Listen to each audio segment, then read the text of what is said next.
நேற்று ஒரு நியூஸ் பார்த்தேன். பாலாஜி ஹாசன் ஒரு பெரிய சோதிடர். அவர் கணிப்பு நல்லா இருக்கும், கரெக்டாகவும் இருக்கும். சோதிடத்தில் ஒரு பெரிய மன்னன். அவர் என்ன சொல்லியிருக்காரு, நான் தான் அடுத்த பிரதமர் மோடி வருவார்னு சொன்னார், கிரிக்கெட்டில் யார் ஜெயிப்பார்னு சொன்னார். அதே மாதிரி ரஜினி சார் அரசியலுக்கு வரமாட்டார், விஜய் வரமாட்டார், கமலஹாசன் வரமாட்டார், அஜித் சார் வரமாட்டார், இப்படின்லாம் நியூஸ்லாம் சொல்லி அவர் இதன் மூலமாக சோதிடம் பண்ணி நிறைய காசு சம்பாதிச்சிட்டு பெரிய பேரும் புகழுமா இருக்கார். இதை பார்த்ததும் நானே நினச்சேன், சரி இதெல்லாம் நம்மளே தானே சொல்லியிருக்காங்க, நம்ம சோசியல் இல்லை, நம்ம சினிமா டைரக்டர். நம்ம சொன்னால் யார் கேட்குறாங்க, யார் நம்புகிறாங்க? அவர் சொன்னால் நம்புவாங்க. அது மாதிரி ரஜினிகாந்த் வரமாட்டார் நானே சொல்லிட்டேன். அதே மாதிரி பிரதமர் மோடி தான் இந்தியாவுடைய பிரதமராக வருவார் நானே சொல்லியிருக்கேன். அது மாதிரி தமிழ்நாட்டில் எடப்பாடி சார் தான் வருவார், அவருடைய ஆட்சி 2 ஆண்டுகளுக்கும் சிறப்பாக இருக்கும் சொன்னது நான் தான். ஸ்டாலின் சார் வரவே மாட்டார்னு சொன்னது நான் தான். ஆனால் என்னை விட அவர் சோதிடம் மூலமாக சொன்னதுனால அவருக்கு ஒரு பேரு புகழ் பணம் எல்லாமே இருக்கு. அறிவு அப்படிங்கிறது என்னென்னா அனுபவப்பட்டு நாம் தெரிந்து கொள்வது. ஞானம் நாம் அனுபவப்படாமல் கடவுளாகவே கொடுக்குற அனுகிரகம். அந்த ஞானம் இருந்தாவே போதும், அவங்க சொல்கிறது பழிக்கும். அது மாதிரி வாக்குஸ்தானம் 2ஆம் இடம், அவனுக்கு சுத்தமாக இருந்தால் அவன் சொல்கிறதெல்லாம் நடக்கும். அவன் ஞானியாக இருக்கலாம், சித்தராக இருக்கலாம், புத்தனாக கூட இருக்கலாம். அதுக்கு 2ஆவது ஸ்தானம் சுத்தமாக இருக்கணும். அது சொன்னாவே அது பழிக்குங்கிறது தான் உண்மை. அதுக்காக சோதிடனாக இருக்கணும்னு இல்லை, சினிமா டைரக்டராகவும் இருக்கலாம். அஜித் சார் கண்டிப்பாக தமிழ்நாட்டுக்கு முதல்வராக வருவார். இது என்ன சோதிட கணிப்பு மட்டும் இல்லை, என்னுடைய கணிப்பும் கூட. அவருடைய ஜாதகத்தெல்லாம் என் ஃப்ரெண்டு சங்கரநாராயண் பார்த்துட்டு சொல்லிட்டான், அஜித் சார் தான் தமிழ்நாட்டுக்கே வருவார்னு. அவன் ரஜினிகாந்த், கமலஹாசன் எதிரவே ஜாதகம் பார்த்து எல்லாத்தையுமே அவன் சொல்லிட்டான். ஆனால் அஜித் சார் எப்போ வருவார், எப்படி வருவார் யாருக்குமே தெரியாது. என்னடா அவர் சைலண்ட்டாக இருக்காரு, அவங்க ரசிகர்கள் சினிமாவில் இருந்த டைலாக் கிடையாது, பேசுறது கிடையாது, உண்மையே கிடையாது, எப்படிடா வருவார் எல்லாருக்கும் சந்தேகமாக தான் இருக்குது. ஆனால் அவர் நிச்சயமாக கண்டிப்பாக வருவார். Director Bharathi Raja sir assistant டைரக்டராக ஒரு படம் ஒர்க் பண்ணார் கடைசியாக, அதிர்ஷ்டம் அளிக்கிறதுன்னு ஒரு படம். அந்த படத்துக்கு டைரக்டர் ஏ ஜெகநாதன் சார் அவர்கள். அவர் அந்த படம் அசிஸ்டன்ட் டைரக்டராக ஒர்க் பண்ணும்போது பார்த்தீங்கன்னா ரொம்ப பேடாக வச்சுன்னுட்டே இருப்பார், ரொம்ப சைலண்ட்டாக இருப்பார், பேச மாட்டார், ஒன்றுமே பண்ண மாட்டார். ஆனால் இது டைரக்டரே என்கிட்ட சொல்லியிருக்காரு. பிறகு என்னடான்னா அவர் 16 வயதுலேருந்து ஒரு படம் டைரக்ட் பண்ணார். படம் சூப்பர் ஹிட்டு. இன்றைக்கி இயக்குனர் இமயம், அவர் இயக்குனர் சரித்திரத்தில் மிகப்பெரிய சாதனை படைத்தவர்.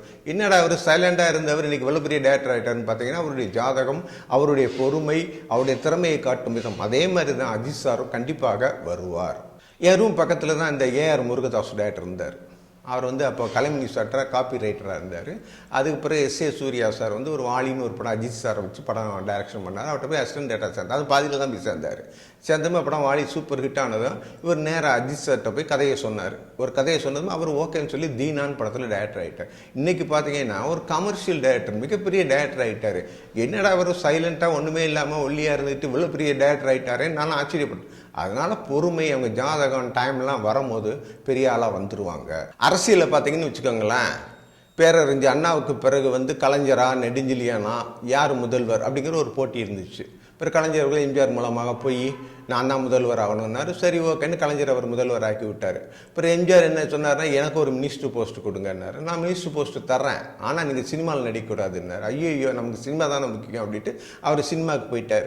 பிறகு கலைஞர் முத்துவை இன்ட்ரடியூஸ் பண்ணார். பிறகு கலைஞருக்கும் எம்ஜிஆருக்கும் சண்டை வந்துச்சு. அதுக்கு பிறகு என்ன பண்ண தனியாக கட்சி ஆரம்பிச்சுட்டு அவரும் சிஎம் ஆகிட்டார். இது ஒரு ஆக்சிடென்டல். அவருக்கு சினிமாவை நினச்சிட்டு இருந்தவருக்கு அரசியல் சிஎம்ங்கிற பதவி திடீர்னு தன்னால் தேடி வந்துச்சு. அது அவருடைய அதிர்ஷ்டம், அவருடைய திறமை. இதுதான் உண்மை. அதே மாதிரி ஜெயலலிதா அம்மாவை எடுத்துக்கிட்டிங்கன்னு வைங்களேன், அவங்களுக்கு சினிமா தவிர ஒரு எதுவுமே தெரியாது. வெறும் புக்கு படிப்பாங்க, சினிமா.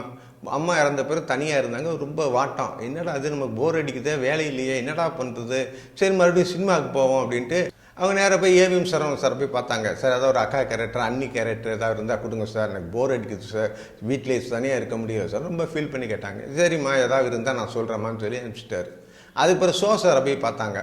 என்ன சார் எனக்கு போர் அடிக்கிறது, வேலையே இல்லை சார். என்ன சார், என்ன நீ என்ன கிறுக்கு மாதிரி பேசிகிட்டு இருக்க, நேராக போ, அங்கே கோட்டையில் எம்ஜிஆர் இருக்கார், எம்ஜிஆர் உன் மேலே கிரைஸ் இருக்குது, நேராக போய் அவரை போய் பாரு, ஏதோ வேலையை பாரு, அவருடைய வேலையை நீயே பார்த்துட்டு கற்றுக்கோ அப்படின்னு சொல்லி அனுப்பிச்சி வச்சார்.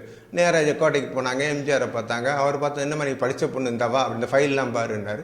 பார்த்தாங்க, ஐஏஎஸ் ஆஃபீஸர் இவங்க எல்லாத்தையும் இன்ட்ரடியூஸ் பண்ணி வச்சாங்க. பேசாமல் நீ என் கட்சியிலே இரு, என் கூட ஏறிட்டு மதுரை கூட்டு போனார். கொள்கை பரப்பு செயலாளர். அங்கே மாநாடெல்லாம் நடந்துச்சு. அதில் டான்ஸ் கின்ஸ்னு அதை சொல்லி ஏடிஎம்கில் அவர் மெம்பர்ஷிப்பாக சேர்த்துக்கிட்டு அவங்க கூட இருந்து அரசியல்லாம் கற்றுக்கிட்டு அவங்களும் திடீர்னு ஒரு ஆக்சிடென்டெல்லாம் சிஎம் ஆனாங்க. இதுதான் உண்மை. அதே மாதிரி அஜித் சார் கண்டிப்பாக தமிழ்நாட்டுக்கு திடீரென்று, அது பிஜேபி மூலமாகவோ இல்லை ஏடிஎம்கே மூலமாகவோ அவர் கண்டிப்பாக தமிழ்நாட்டை ஆழ்வார் என்பது உண்மையுடன் உறுதியுடன் தெரிவித்துக் கொள்கிறேன். நன்றி, வணக்கம்.